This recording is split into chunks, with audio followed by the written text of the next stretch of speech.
ഇത് നമ്മുടെ അടുക്കളത്തോട്ടത്തിലെ മുളക് ചെടിയാണ്. മഴയൊക്കെ ആയപ്പോൾ ഇതിൻ്റെ ഇലയുടെ അടിയിലേക്ക് വെള്ളീച്ച ശല്യമൊക്കെ നല്ല കൂടുതലായിട്ട് വന്നു. വിറക് കത്തിച്ച ചാരമൊക്കെ ഈ ഇലകളുടെ അടിയിലേക്ക് ഇട്ട് കൊടുത്തപ്പോഴാണ് അതൊക്കെ മാറിക്കിട്ടിയത്. അതിലിപ്പോൾ പൂവും കായുമൊക്കെ ഉണ്ടാകാനായിട്ട് തുടങ്ങിയിട്ടുണ്ട്. ഇതാണ് ഇതിൽ മുളകുണ്ടായിരിക്കുന്നത്.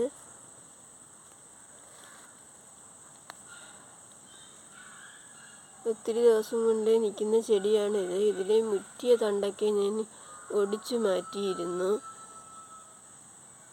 എന്നിട്ട് അല്പം ചാണകപ്പൊടിയും മണ്ണുമൊക്കെ ഇട്ട് കൊടുത്തിരുന്നു. അപ്പോഴാണ് ഇതിൽ പൂവും കായുമൊക്കെ ഉണ്ടാകാനായിട്ട് തുടങ്ങിയത്. വീട്ടമ്മമാരൊക്കെ മുളക് ചെടിയൊക്കെ നട്ടിട്ടുണ്ട്. മുറ്റിയൊക്കെ നിൽക്കുകയാണെങ്കിൽ അതിൻ്റെ തലപ്പൊന്ന് ഒടിച്ചു കൊടുത്താൽ പുതിയ തണ്ടുകളൊക്കെ ഉണ്ടായി നമുക്കിതുപോലെ നല്ലതായി കിട്ടും.